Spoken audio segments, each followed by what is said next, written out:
Hello, everyone, and welcome into Senior Living Live. My name is Melissa. I hope you are having a fantastic day today. We are so glad you could join us by video or by podcast. Thank you for listening. Now, we have a wonderful holiday coming up that many people might not know a lot about, Grandparents' Day. I've got Randee Bloom with me here. She is my special guest. She is a wealth of knowledge with a long career in healthcare. And Randee, you've got some interesting tidbits about why we should set aside time, September 12th, to celebrate our grandparents. How are you today? Well, very well. Thank you, Melissa. Appreciate it and honored to be here. Thank you so much for being here. Now, first, tell us a little bit about yourself. Thank you. Well, I'm a daughter, a sister, a wife, a mother of three, and a very happy grandmother of three grandsons. Professionally, I'm a nurse, a hospital administrator, and a healthcare consultant. I earned a PhD in nonprofit leadership, and that is now directing my career, as I call it, in retirement within missions that I'm passionate about. Generally, they're in healthcare or wellness fields, and especially promoting volunteer service. I'm a national volunteer ambassador for AARP, for example, where I do focus on volunteer service and engagement projects. Yeah, this is a woman who knows her stuff. So when we see Randee on this webcast and maybe a future webcast, we hope you're going to be hearing from somebody who has a lot of knowledge about our topics that we are undertaking. So today it is all about Grandparents' Day. And you know, Randee, I think that the history of Grandparents' Day is so unique. It's a holiday that flies under the radar. Why do people maybe not pay so much attention to this particular holiday as opposed to others? Well, the history is interesting for sure. It was started by people. The initiative dates back to 1969, when they say a 9-year-old boy wrote to then President Nixon, and he asked for a day to dedicate, to celebrate, to honor grandparents. Many years later, several others joined the advocacy, a lot of adults, of course. And in 1978, the then President Carter signed the proclamation. So we now have National Grandparents' Day, and it's celebrated every Sunday after Labor Day. I want to note that the proclamation included 3 distinct purposes, and that probably should help everyone focus on why we have the holiday, why it was initiated, and maybe some cute ways to honor this proclamation. One is to honor grandparents, to find ways to simply acknowledge and honor grandparents. Another is to give grandparents, myself, the opportunity to show love to their children's children. And a third is to help the children, so you can see the generational flow here, to become aware of the strength, the importance, the guidance that older people can offer them in their lives.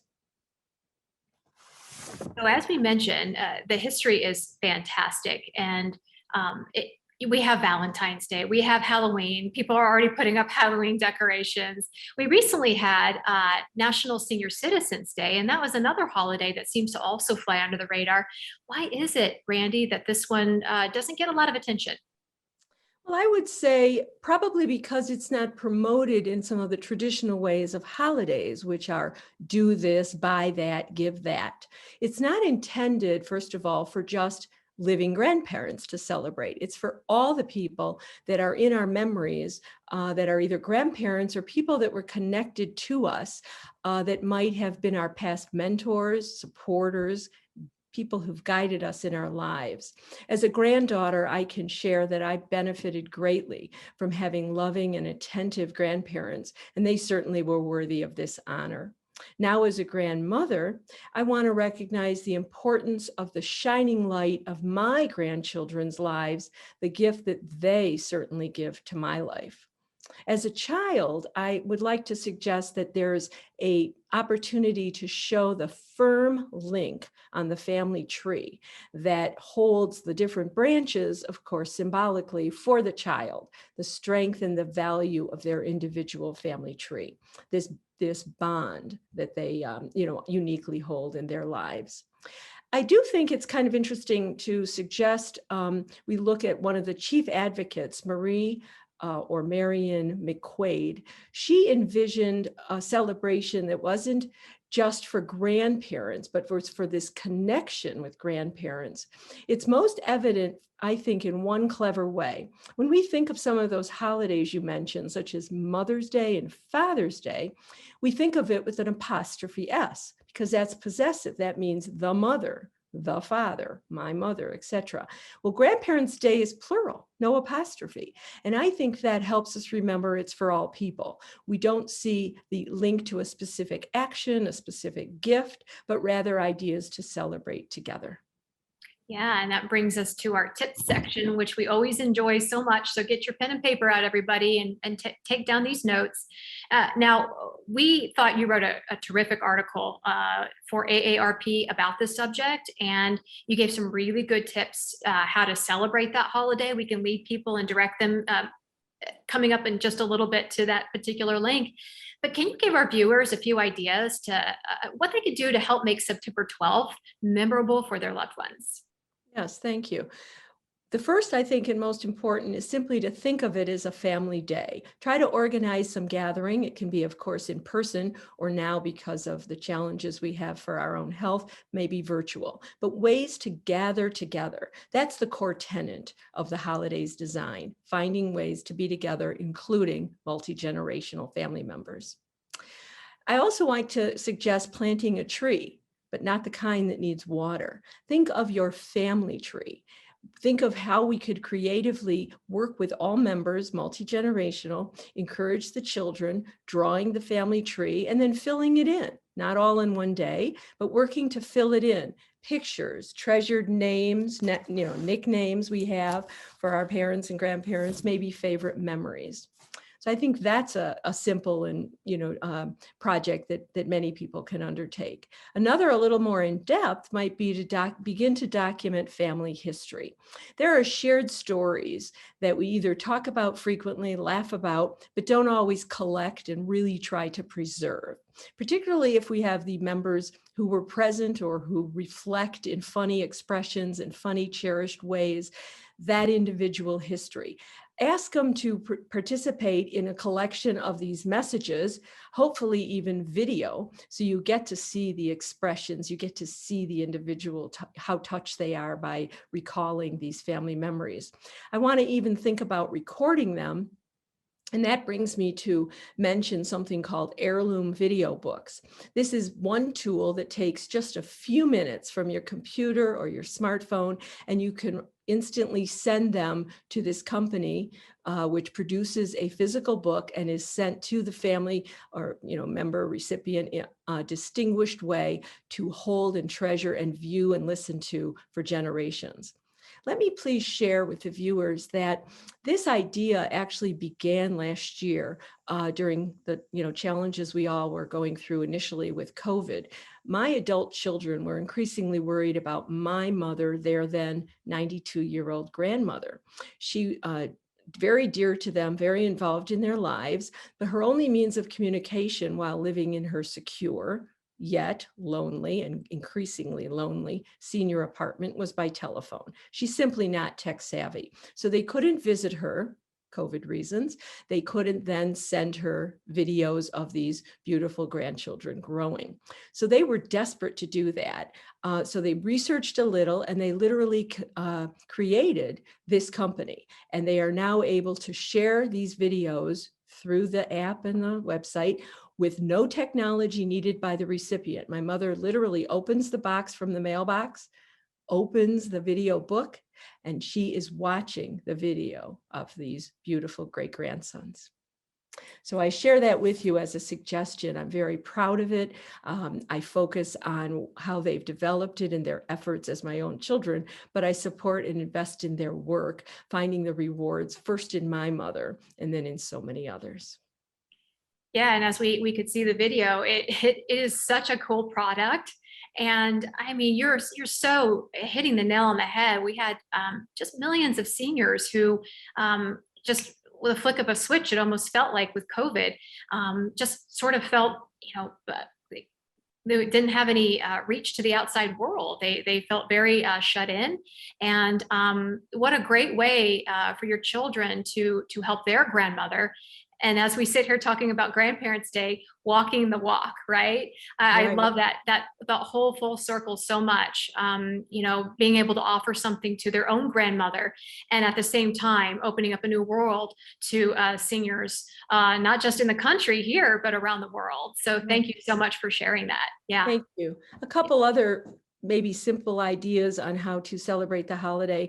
One is simply to consider passing on the love of your hobby. My grandchildren, I know about my love for sewing and knitting because every night they snuggle under their blankets. But do they know of other hobbies or skills that I might have? Maybe some of you are expert at small hobbies or skills you think about, but you'd love to make sure your grandchild knows. Are you a little magician? Are you expert at shuffling cards? Are you a great baseball catcher? Maybe you're even a pianist. How can you share that and preserve that as your own talent, but also maybe cultivate that in your grandchild? Again, you can tape it, you can send it in a video book, but you will become, if the child watches and has their own small interest in this, you could become their teacher, their mentor. You are developing a new bond with the child, maybe for a long time to come, as their, of course, chief cheerleader. Let me also suggest creating a time capsule. A lot of families can work together and collect items, trinkets, items that have great family memories, write down stories, include this year after year, building, of course, what you would call a capsule, which could be simply a shoebox, decide where it's going to be buried, and then, of course, everyone will decide when to open it or reopen it, and, of course, share the contents and, of course, the messages that they have. And maybe one other idea is celebrating maybe from a distance, certainly in person, you could do this, is to help cultivate some skills in the grandchildren, take some time, think about some ways that you can help them develop that's outside of their own experiences. One we might think about is to cultivate a bit of their own reporter or conversational skill. You might ask them to interview you. Think about questions they might ask. I think they could be very simple ones. What sport were you the best in school, and so forth. And then encourage them to be even more creative. And I think all the generations will enjoy that. You might end up with questions like, Grandpa, how many speeding tickets did you get? Or Grandma, how many boyfriends did you date before Grandpa? Things that will, certainly cement similar relationships that they have in their lives, experiences they've had or may have, and they can see that they're breaking down these generational divides, and you're actually bonding. And again, consider recording this for all. Yeah, so it's a keepsake for later. I love that idea so much. That's awesome. Now, when we have these shows, we try to involve everybody, and so there may be somebody out there that says, "Well, my grandparents have passed. I don't have grandparents," or somebody who may be a senior watching this that says, "I don't have any grandchildren." So I do think that this is an excellent time to volunteer. So how can someone make this day special for seniors in their hometown or city? Yes, and that is a question and an idea that is so strong and so dear to me, because I want people to realize that we know that volunteer service is of benefit, of contribution to the welfare of others. The recipient of our service, of course, we assume benefits.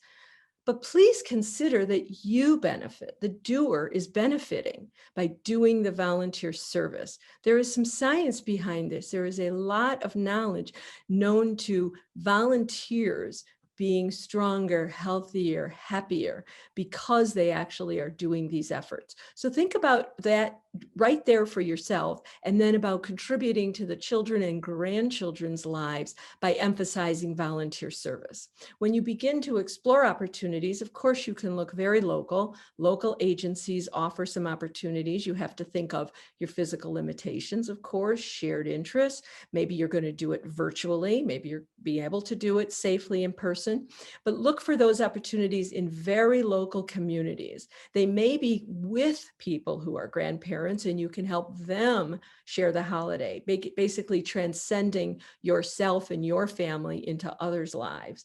I also can suggest you look at AARP's Create the Good website, Create the Good. It's open to everyone, free to everyone. It's supported by AARP because their mission strongly supports volunteer service. So you don't have to be a member. You certainly don't have to be 50.